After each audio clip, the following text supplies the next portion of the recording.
E aí agora vamos falar sobre o autismo, porque o Enzo é autista. Enzo é autista. E aí eu quero saber, quando foi o diagnóstico? Como foi o diagnóstico? Como você se sentiu como mãe, como mulher nesse novo desafio? Você teve medo? Como é que foi esse processo de realmente assumir isso, olhar para isso? Você teve muito preconceito, às vezes até de familiares ou não? Tenta trazer um pouco dessa sua experiência com o autismo, porque é algo muito comum. E eu acho que atualmente é comum, mas é porque antes eu acho que não se era diagnosticava. Exato. E agora está cada vez Sim. mais falado, difundido, então as pessoas estão sendo diagnosticadas muito mais. Até tardiamente, né? Adultos descobrindo que são autistas Exato. e nunca tiveram diagnóstico. Que loucura isso, né?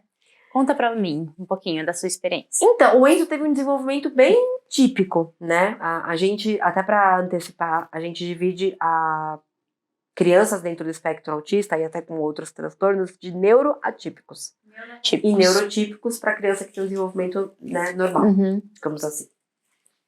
Então, o Enzo tinha um desenvolvimento típico, até boa parte da primeira infância. Ele sentou com 5 meses, ele engatinhou com 8 para 9 meses. Tá, super padrão. Ele dormiu bem a partir dos 6, 7 meses. Então, nada até aquele momento nos levava a procurar alguma questão. Ele mamava olhando no olho. Muita gente fala isso, o bebê quando mama não olha no olho. Olhava. Tá. Ele olhava bem dentro dos meus olhos, a gente trocava muito carinho ali no momento da amamentação. Mesmo para quem, né, amamenta com fórmula, tem muito autista que vai transmitir esse olhar para a mãe, especialmente. E aí, quando o Enzo fez 1 ano e pouquinho, coincidentemente, eu não vou lembrar agora a sequência dos fatos, mas eu assisti um vídeo da Andrea Werner, que é mãe de um autista de adolescente, falando sobre sinais do autismo na infância. E aí mostrando o diagnóstico do filho dela, que teve uma regressão da fala, não sei o que lá, não sei o que lá, e que o autista não aponta para compartilhar. Como assim? A maioria das crianças ali em torno de 1 ano apontam para tudo, porque elas ainda não falam, então elas compartilham apontando. Ó, ó, ó. E o Enzo não fazia isso. Só que o Enzo também não me usava de objeto, porque o que eles falam? Que o autista vai pegar a mão da mãe, do cuidador, e levar. Ele não fazia isso. Ele me trazia o objeto. Até aí. Mas, Carol, sabe quando Aí já ficou. dá aquela luz? Então eu falo que o diagnóstico do Enzo, pra mim, foi quando ele tinha 1 ano. O diagnóstico do Enzo veio aos 2,5. Caraca! Porque quando eu cismei com isso, e aí eu falo, gente, mãe sabe de todas as coisas. Porque todo mundo me chamou de louca, de neurótica, que eu tava procurando pelo em ovo, que o meu filho era perfeito. Eu falava, gente, mas eu não tô falando que ele não é perfeito. Eu tô falando que eu quero entender se eu posso ajudá-lo de alguma forma. Você é maluca, você é ansiosa, você tá transmitindo ansiedade pra ele. Então, assim, gente, de verdade, quando uma mãe sente alguma coisa em relação ao seu próprio filho, vá atrás. O máximo que vai acontecer é não acontecer nada. Só que pelo menos você foi atrás. Porque o que acontece? Dentro da primeira infância existe uma neuroplasticidade muito importante. Que o cérebro ele vai trabalhar a 500 mil quilômetros por hora para se desenvolver. Então, quanto antes você intervir, melhor. Por exemplo, hoje em dia eles falam muito da órtese craniana, isso tá bem na mídia, né? Para uma criança que tem a cabecinha... Não é... com plagiocefalia, a criança que tem assimetria craniana, né? Daí eles põem a órtese bem bebês para a cabecinha ficar... Exato. Né? Para a criança ficar com a cabecinha redondinha. Quanto antes você põe o capacete, melhor. Quanto antes você faz qualquer estímulo neurológico, melhor. Para qualquer questão. Só que ninguém acreditava em mim. E aí eu entrei num processo de loucura. E eu ainda trabalhava na indústria tradicional. Eu estava na Bung na época. Então, eu acordava, deixava o Enzo na escola, ia pro trabalho. E aí eu ficava, gente, e agora? Será que meu filho é autista? Será que ele não é? Aonde será que eu vou para descobrir isso? E aí eu comecei a ver vídeo atrás de vídeo. Na internet pra tentar me convencer de que sim ou de que não. Sim. E é confuso, né? Porque tem coisas que, putz, que é muito... Tá, ele não aponta, mas ele olha no meu olho. Né? Exato. Ah, ele não aponta, mas ele come super bem. Ah, ele não aponta, mas ele bate palma. Ele cantava parabéns. Uhum. E em tese, um autista não faria isso, essas coisas. Um autista não faria isso, exatamente. E aí eu comecei a ficar naquele processo de me achar louca. E isso foi muito ruim pra mim. Né? Péssima, né? E aí quando o Enzo tava com 1 ano e meio, alguma coisa assim, eu fui desligada da empresa. Tá. Né, o que eu achei ótimo na época, porque desde que eu pari eu já falava, não me vejo mais aqui, mas não sabia o que eu queria fazer da minha vida. O destino decidiu por mim. Ótimo. E eu saí da empresa. Quando eu saí da empresa, eu falei pro meu marido, eu falei, ó, eu não vou voltar pro mercado agora. Porque eu não sei o que eu quero. Tá. Eu quero olhar pro meu momento de vida. Eu nunca me dei o direito de ter um sabático. Estou me dando esse direito. Perfeito. Né? Quero olhar pro Enzo um pouco.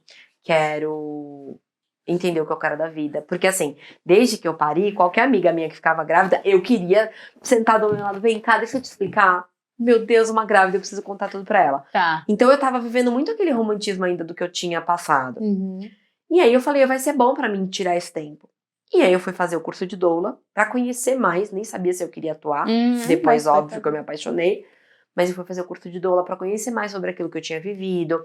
Entrei no curso de aromaterapia. E comecei a entender como eu trazia aquilo pra minha rotina. Perfeito. E o Enzo seguiu na escolinha integral e tudo mais.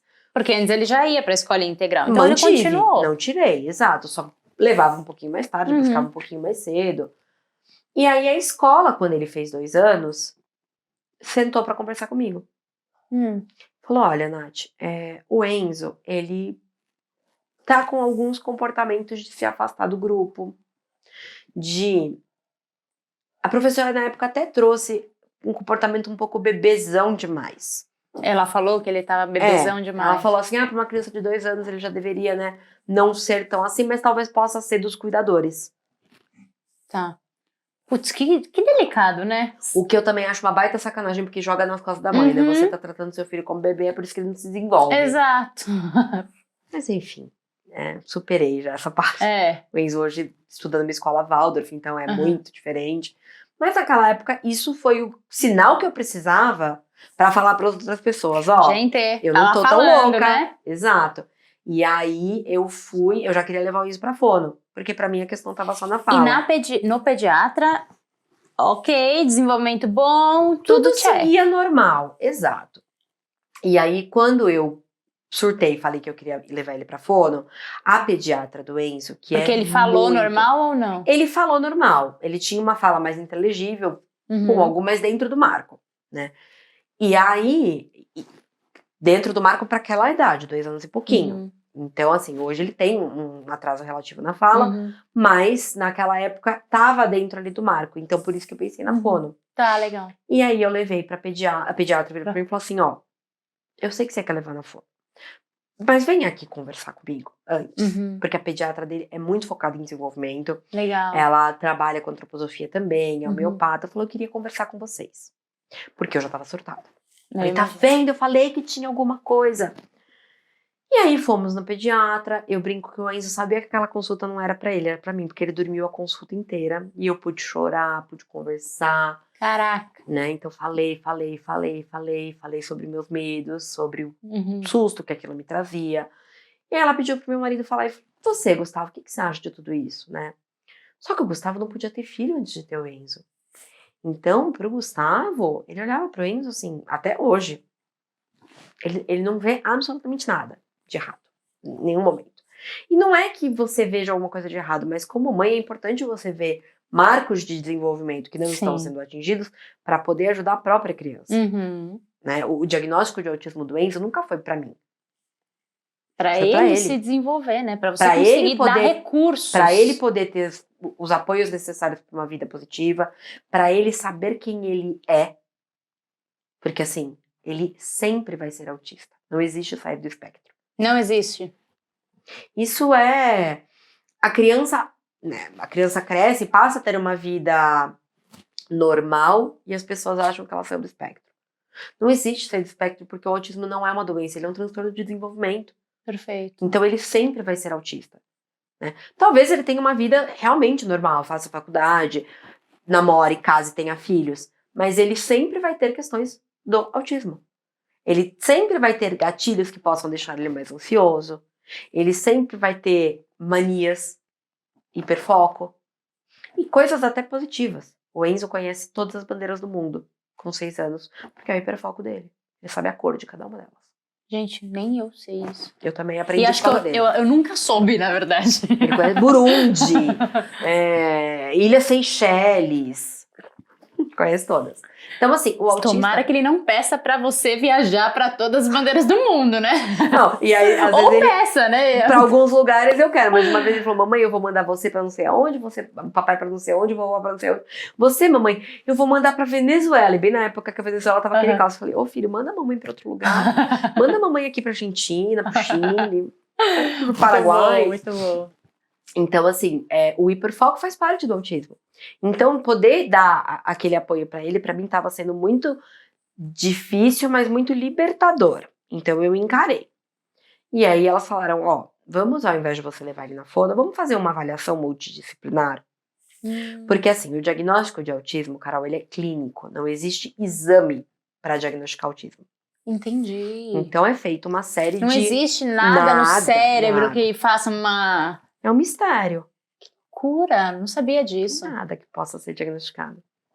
Então, assim, o teste consiste em fazer uma aplicação, né? No caso do Enzo, foram 3 ou 4 sessões com uma equipe multidisciplinar, fono, psicóloga, pedagoga, TO, fisioterapeuta, observando, primeiro, um brincar livre, e aí aplicando uma escala de Denver, acho, não lembro exato.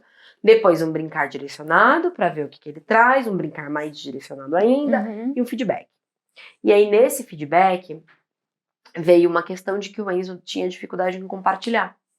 Justamente. Não compartilhar coisas, compartilhar momentos, compartilhar a vida.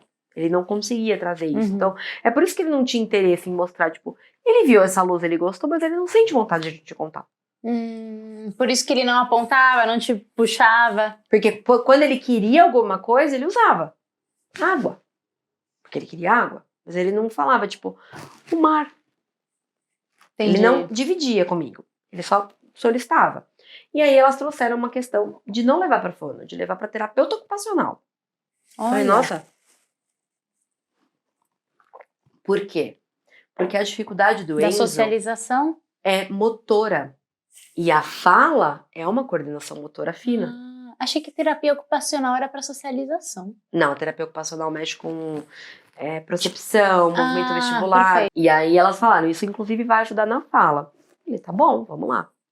E eu, coincidentemente, mas eu não acho que nada nessa vida é coincidência, estava doulando uma mulher que morava próxima à minha casa e a filha dela era autista. Olha só. E aí a gente conversando e ela induziu o parto. Induziu medicamentosamente. E no dia da indução, ela lá com balão, eu sentada do lado dela, a gente papeando. Eu falei, Lu, eu acho que eu vou ter que levar o Enzo numa TO. Ela falou, ele foi diagnosticado? Eu falei, ainda não. Tá como risco para, mas elas pediram pra começar a TO. Você indica a TO da Alice? Ela falou, eu indico, ela é super legal e ela é aqui pertinho. Eu falei, me dá o contato, vou levar o Enzo. E aí, eu levei o Enzo na Dani, que foi e ainda é a TO dele, responsável, e eu falei, tá bom, né? Ela super brava, super diferente daquilo que eu pregava, mas sabe quando bate o santo? Ela mesma fala até hoje, ela fala, Nath, eu achei que você não fosse ficar. Eu achei que você tinha me achado brava e tal, mas deixei. E o Enzo sempre se sentiu muito à vontade com ela. Tá. Então, eu sempre falo, né, que o meu lugar de fala como mãe de autista não é um lugar de fala muito... Não é que não é legítimo, mas o Enzo tem um prognóstico muito bom. Tá. O Enzo sempre foi verbal. Tá. O Enzo é muito sociável. Tem níveis de autismo, né? Tem, exatamente. O Enzo fala, o Enzo interage muito.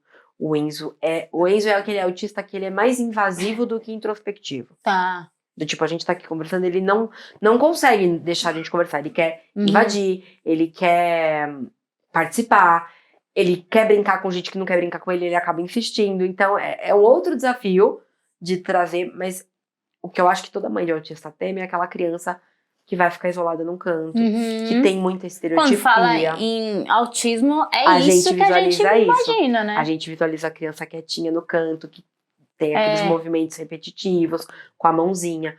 O Enzo praticamente não tem estereotipia. Assim, ele tem um pouquinho de flapping, que é aquele momento que a criança fica muito feliz e chacoalha a mãozinha assim. E ele tem o hiperfoco das bandeiras. Isso é muito claro hoje.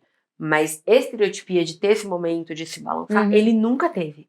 Tá. Então, eu esperava o autista como o clássico e as pessoas esperam isso. Exatamente. Então, quando a gente começou com a TO, e aí depois da TO veio uma nova avaliação, que daí deu o crivo de que sim, ele era autista. E aí, aquilo pra mim, naquele momento, eu falei, tá bom, vamos lá. E ao mesmo tempo, eu já tinha visto uma evolução muito grande do Enzo na TO, nesses 6 meses entre uma avaliação e outra. Né? Ele começou a falar melhor, ele começou a interagir melhor. Então eu percebi que além de tudo, fazendo certo, eu tava fazendo certo. E ele tava respondendo muito bem à terapia. Né? Por isso que às vezes eu me sinto meio desonesta de falar como mãe de autista, sabe? Perfeito. Porque eu conheço outras crianças autistas que tem outras questões. São muito mais desafiadores, talvez, as questões, né? Tipo, uma criança que não fala nada. Eu tenho uma amiga uma vez num grupo que ela virou e falou assim, o filho dela tem 9 anos, e ela falou, eu não sei qual é a voz do meu filho. Caramba. Isso me dói. Então, assim, eu às vezes me sinto não capaz de levantar essa bandeira. Mas eu posso falar com isso, certeza, sabe? Porque o filho é autista. E você tá aqui não tem mais autista menos autista. Tem autistas de diferentes dificuldades. Por exemplo, o Enzo não tem coordenação para segurar um lápis. Com 6 anos a criança já teria que ter. Né? Então o desafio do Enzo é motor. É motor. É muito motor. Ele tem uma coordenação motora fina muito pobre. Né? Então ele vai pegar as coisas, o Enzo pega uma xícara, ele não consegue pegar assim. Ele pega assim. Ele usa muito a palma da mão. A palma da mão. É uma coisa mais primitiva, mais bebezão, mais coordenação motora grossa. Só que ao mesmo tempo isso me deixa muito tranquila porque eu sei que eu tô entregando tudo que eu posso pra ele. O Enzo hoje faz TO, faz psicoterapeuta e faz fono. Primeira coisa, tá? A criança tem que gostar da terapia pra terapia fazer sentido. Se não... Porque eu levei o Enzo numa psicóloga uma vez, a psicóloga era excelente, super renomada, super bem indicada. E desde a primeira sessão o Enzo entrava chorando e saía chorando. Não. Em 1 mês, o feedback dela foi... Não, o grau do autismo do Enzo é moderado pra severo. Ele não interage comigo, ele não fala, tipo, ele não... Olha. Eu falei, olha, eu entendo o que você tá falando. Eu realmente acredito que ele tá se comportando assim na sessão. Mas essa criança que você tá relatando não é a mesma criança que eu vejo em casa. E nem é a mesma criança que a escola me traz. Porque o Enzo tá na creche desde os 5 meses. E aí ele continuou na escola e na creche? Normalmente. Trouxemos a questão pra escola, era uma escola tradicional até então, mas bem pequenininha, o que eu acho que ajudou muito, porque as professoras puderam acompanhar ele bem de perto. E estamos nesse momento, e tá bom, estamos nesse momento, vamos junto. Qual é o telefone da TO, se a gente precisar de alguma coisa, vamos compartilhar e se ajudar. E até foi muito legal, porque com essa questão de descobrir o autismo, a gente descobriu o quanto rotina pro Enzo é algo fundamental. Porque a criança, em geral, precisa de previsibilidade. Sim. A criança autista precisa de 3 vezes mais. Tá. Então, por exemplo, desde ontem eu tava avisando, filho, amanhã a mamãe vai sair cedo, a mamãe vai no trabalho, né? Tá bom, mamãe. E aí ele entende, porque eu não posso falar, estou indo. Tá. Estou indo pra onde? Você não me avisou? Perfeito. Mesmo ainda hoje, né? E isso é com todas as crianças, a gente tem que ter esse respeito. Né? Você não sai e avisa seu companheiro, tipo, tô saindo. Tô indo num lugar, tô indo fazer tal coisa, devo voltar tal hora. Não é por uma questão de satisfação, é por uma questão de compartilhar a sua rotina. Da pessoa saber que hora você volta, se você volta pra almoçar, se você, né, você vai estar segura, você tá indo aonde, né? Preciso ficar de olho, 100%. O mundo é um lugar perigoso, afinal de contas. E pra criança autista isso é muito importante, deixar ela muito mais tranquila. Perfeito. E até a questão da escola ter a rotina deixava ele muito bem. Então ele sabia, filho, segunda é dia de ir na tia Dani, depois a gente vai pra escola. Terça-feira você vai pra escola mais cedo, quarta-feira tem tia Dani de novo, e ele foi se adaptando super bem àquilo. Só que quando ele entrou nessa psicóloga, e a gente percebeu isso, até a própria escola trouxe. Tá, que ele não queria. Ele não queria, ele chorava, ele começou a ficar mais desafiador. E aí eu entendi que não tinha dado Não deu match, não funcionou, né? Conversei com ela, falei pra ela, eu respeito muito seu trabalho, mas eu entendo que não tá funcionando. Tiramos o Enzo da terapia e a gente tinha uma viagem marcada para passar 20 dias na Europa, na casa de uma amiga minha, a madrinha do Enzo. Pensei comigo, gente, o Enzo nesta fase, como é que eu vou passar 20 dias na Europa? E aí, foi? Fomos. Eu já tava estudando aromaterapia nessa época. Tá. Me muni do meu melhor arsenal. E aí eu acho que é uma coisa que é super importante a gente entender, que, por exemplo, hoje em dia fala-se muito de aromaterapia para autismo. Tá. Autismo não é uma doença. Autismo é uma característica de desenvolvimento. Perfeito. Então, para o quê do autismo? Né? Até 2 semanas atrás eu fiz uma live de aromaterapia pediátrica e uma mãe veio falar que ela tinha recebido indicação de um óleo sublingual na boca da filha, um outro óleo não sei o que lá, tudo para o autismo. Falei, tá bom, mas para o quê? O que sua filha apresenta dentro do espectro autista? Porque cada autista é único. Exato, você tá falando que cada autista tem uma característica suas particularidades, e suas necessidades. Igual qualquer ser humano. Exato. Né? Então assim, autistas não dormem. Enzo dorme muito bem desde os 7 meses. Autistas não comem nada, tipo, tem seletividade alimentar. O Enzo come de tudo. Autistas são introspectivos e fechados. O Enzo não é. Da mesma forma como eu tenho filho de uma amiga autista que não dorme absolutamente nada. Ele dorme cochilos de meia hora ao longo do dia. Nossa. É muito difícil, né? Eu tenho um filho de uma amiga que não come absolutamente nada. Então ela precisa tratar. Então você precisa entender quais são os aspectos de cada criança, né? Para escolher tratá-lo. Mas não dá pra, pelo que você tá me falando, o autismo é quase impossível colocar você é autista, ponto. Põe nessa bolha. Caixinha, não tem uma caixinha, né? Não tem. Isso é muito importante porque é pouco falado ainda. Melhorou já. Melhorou muito. Só que aí se fala muito superficialmente, então a gente não sabe de fato o que é cada coisa. E eu tinha muito essa mentalidade da criancinha mais reservada, com algumas manias. Era isso, pronto. Até, assim, algumas pessoas falam, né? Tipo, ele nem parece autista. E eu sempre faço questão de falar, mas ele é. Porque o autismo não tá na testa dele, né? Não tá escrito, eu sou autista. Mas, talvez você toque nele e ele tenha uma crise, não goste, não se sinta à vontade. É diferente de outras crianças, né? Por exemplo, quando ele chega num lugar novo, ele vai se adaptar. Mas primeiro ele vai explorar cada canto. Então ele vai entrar debaixo da mesa, vai mexer naquele botão. O que é isso? O que são esses fios? O que faz isso? Nossa, um quadro. Olha, aqui tem letra ali. Ele vai explorar o ambiente inteiro e aí depois ele vai ficar confortável. Não é uma criança que eu consigo levar num lugar, por exemplo, e falar, senta aqui, filho, fica aqui comigo. Ele vai mas eu vou te falar que criança também, Nath. Hoje eu sei. Tanto que uma às vezes criança eu falo, de menos de 6 anos fica, filha aqui. não Nath, também não. E aí também queria expectativa, a expectativa né? dos outros. Não, é porque é autista. É porque... Gente, não. Sim, é não porque é criança. Isso, não é isso. Também, né? Exato. E é super importante entender que nem toda dificuldade ou atraso é autismo. E é por isso que você precisa de um apoio médico. E aí, se a gente a pessoa que ouviu esse podcast tá tendo, sei lá, isso aqui ela falou, neuropediatra, ela tem que ir atrás. Leve no neuro e converse. E não aceite aquele neuro que pegue uma planilha, né? Uma prancheta. Faz isso. Não faz. Isso não existe. Porque cada pessoa é única. Perfeito. E não tem só autismo, gente. Existe o transtorno opositor desafiador, existe o transtorno de ansiedade. E tudo isso faz já muito parte da primeira infância, Carol, por conta do momento que a gente vive.